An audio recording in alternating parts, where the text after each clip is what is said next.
Hola, ¿qué tal? ¿Cómo están? Bueno, hoy vamos a tener la clase sobre nociones básicas de la biología celular. Si bien son cuestiones que ustedes ya vieron en la escuela secundaria, me parece súper importante remarcarlas y repasarlas porque son de hecho la base de lo que van a estudiar después dentro de la carrera, ¿sí? Les quería pedir, por favor, que no se guíen únicamente con la información que yo pongo en los Power y en las diapositivas, sino que profundicen con la bibliografía, ¿sí? Con la recopilación que se hizo dentro del cuadernillo de la TI. Comenzamos preguntándonos qué es, ¿no es cierto?, la biología celular, y en sí va a ser el estudio de las estructuras y las funciones que tengan las células. Vamos a hablar sobre que la célula se divide en tres partes: la membrana plasmática, el citoplasma y el núcleo. La membrana plasmática va a ser esa pared, ¿no es cierto?, que separa a la célula del exterior, del medio en el que interactúa, donde la parte dentro de esa pared va a ser el interior de la célula y fuera de esa pared va a ser el exterior, y que va a desempeñar un papel importante en la comunicación, ya sea entre otras células o incluso entre las células y su entorno, ¿sí? El citoplasma es quizá lo que más nos remonta a la escuela secundaria, que todos nos acordamos en sí.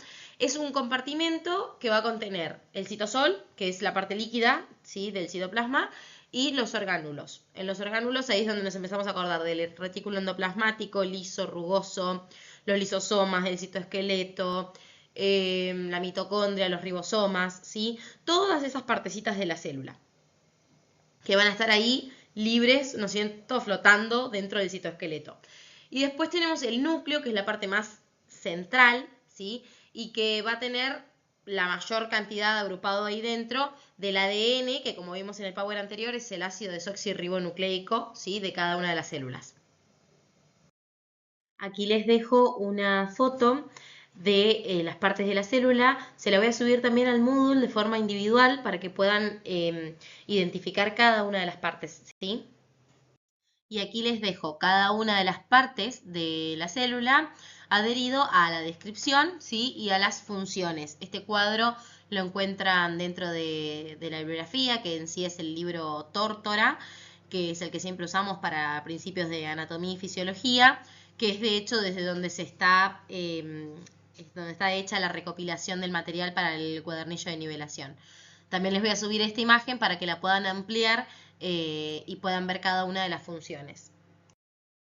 El núcleo es el orgánulo más destacado de la célula, es siempre esférico o ovalado y está rodeado de la membrana celular, ¿sí?, que lo va a separar del citoplasma. La mayoría de las células tienen un solo núcleo y dentro de él se van a encontrar los nucleolos que producen los ribosomas, ¿sí?, que son esenciales para fabricar proteínas.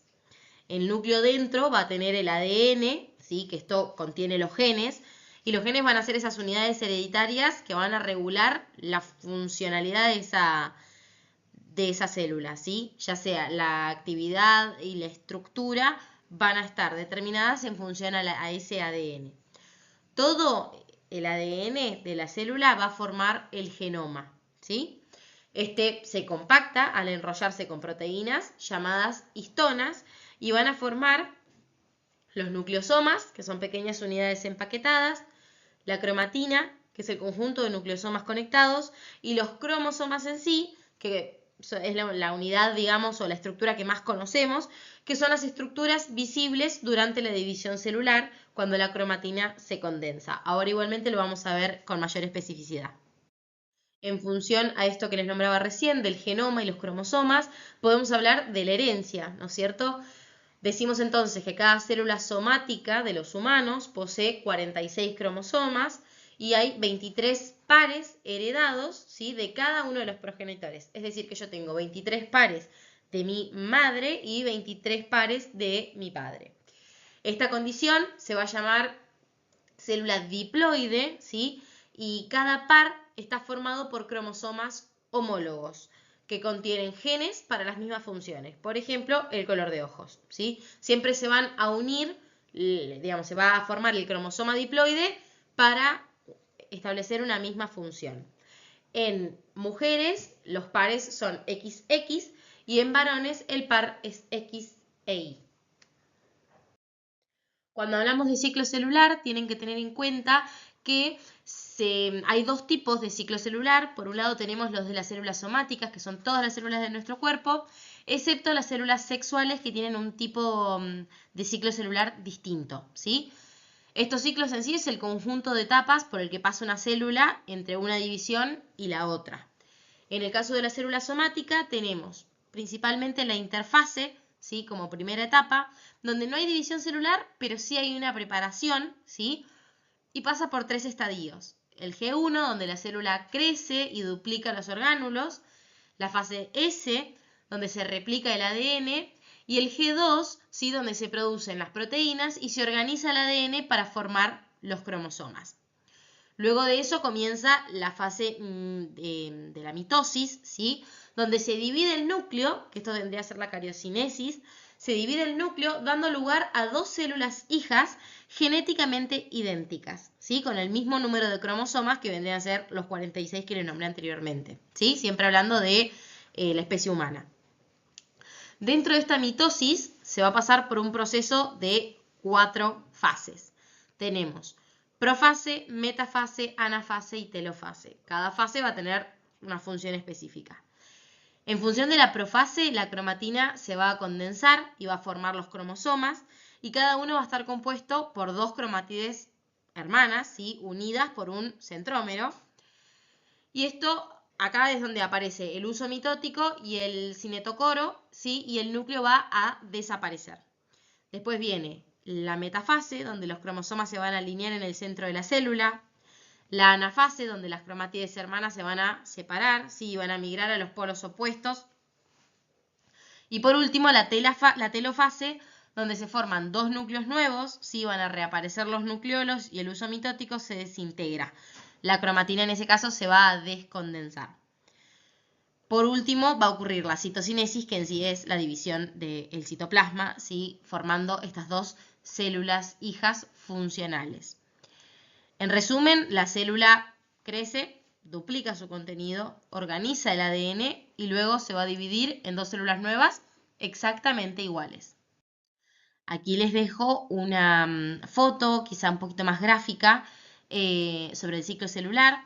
Tengan en cuenta que arranca, ¿no es cierto?, desde el G0, que en sí es la salida del ciclo celular, donde la célula no está dividiéndose, ¿sí? Y luego arranca fase G1, S, G2 y por último la fase mitótica. Siempre hablando de una célula somática. Ahora vamos a hablar exclusivamente de las células sexuales, sí, que las diferenciamos de las células somáticas, como les decía anteriormente, y vamos a hablar sobre el proceso en particular que tienen las células sexuales que se van a generar a raíz de los gametos y que van a ser los óvulos y los espermatozoides, con el objetivo de mantener constante la dotación cromosómica, ¿no es cierto?, durante la reproducción sexual. Como características generales van a ocurrir en las gónadas, como les decía anteriormente, ovarios y testículos. Se van a originar 4 células hijas haploides. Tengan en cuenta que en las células somáticas hablábamos de 2 células hijas diploides y en este caso 4 células hijas haploides, cada una con 23 cromosomas, ¿sí? La mitad de la célula original o de la célula somática, que era lo que estábamos hablando anteriormente.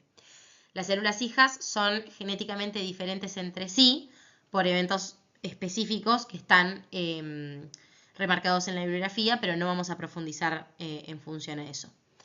Después tenemos las etapas del proceso.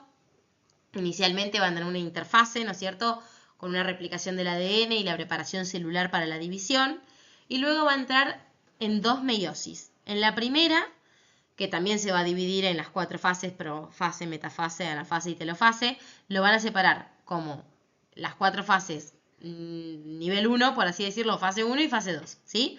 En la meiosis 1 tenemos la profase 1, con la formación del uso mitótico, sinapsis de cromosomas homólogos y el entrecruzamiento genético o génico. La metafase 1, que va a ser la alineación de las tétradas en el plano ecuatorial. Anafase 1 con la separación de cromosomas homólogos y la telofase y la citocinesis, donde se van a formar 2 células haploides con cromátides hermanas aún unidas, ¿sí? Y luego se va a completar la meiosis 2, donde va a ser igual, en realidad, a la mitosis. Se van a dar la profase 2, metafase 2, anafase 2 y telofase 2, ¿sí? Se va a generar todo ese proceso nuevamente, pero en la anafase 2 la diferencia es que las cromátides hermanas se van a separar, ¿sí? Entonces, en vez de 2, se van a formar 4 gametos haploides, cada uno con una combinación única de los genes. La importancia biológica que tiene este proceso es que permite la formación de gametos con una variabilidad genética, ¿sí? Y obviamente va a asegurar la estabilidad cromosómica en las sucesivas generaciones. Aquí les dejé esta foto que grafica perfectamente bien la mitosis y la meiosis. De hecho, puestas una al lado de la otra, nos simplifica mucho más el entendimiento. Igualmente, para que lo tengan en cuenta, les voy a dejar 2 videos, ¿sí? El link de 2 videos interesantes que los va a derivar un link de YouTube, de un canal que se llama A Ciencia Cierta, que explican todo este proceso de forma muy clara, ¿sí? Más que nada para que lo grafiquen un poco mejor a quien más le cuesta el entendimiento. Sabiendo y teniendo todo claro este proceso de mitosis y meiosis, vamos a hablar sobre la ovogénesis, que va a ser la formación de ovocitos, que se inicia en la etapa fetal, ¿sí? Los ovogoños se dividen por mitosis y forman los ovocitos primarios, y va a ocurrir una meiosis, pero se va a detener en la profase 1, ¿sí? Y esto se va a sostener, esta situación se va a sostener hasta la pubertad. En cada ciclo menstrual, por una acción hormonal, ¿sí? Una vez ya alcanzada la pubertad, por supuesto, se completa la meiosis 1 porque se forma un ovocito secundario haploide y un cuerpo polar, ¿sí? El ovocito secundario inicia la meiosis 2, pero solo la completa si hay fecundación, ¿sí? Si no, nada, se va a eliminar y ese proceso no se va a llevar a cabo.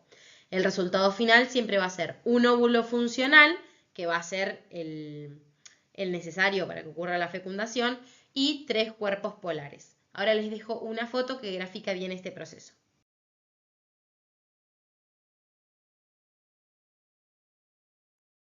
No olviden, por favor, profundizar con la bibliografía que está en el cuadernillo para poder entender de forma total todos los temas abordados durante la clase. Muchas gracias.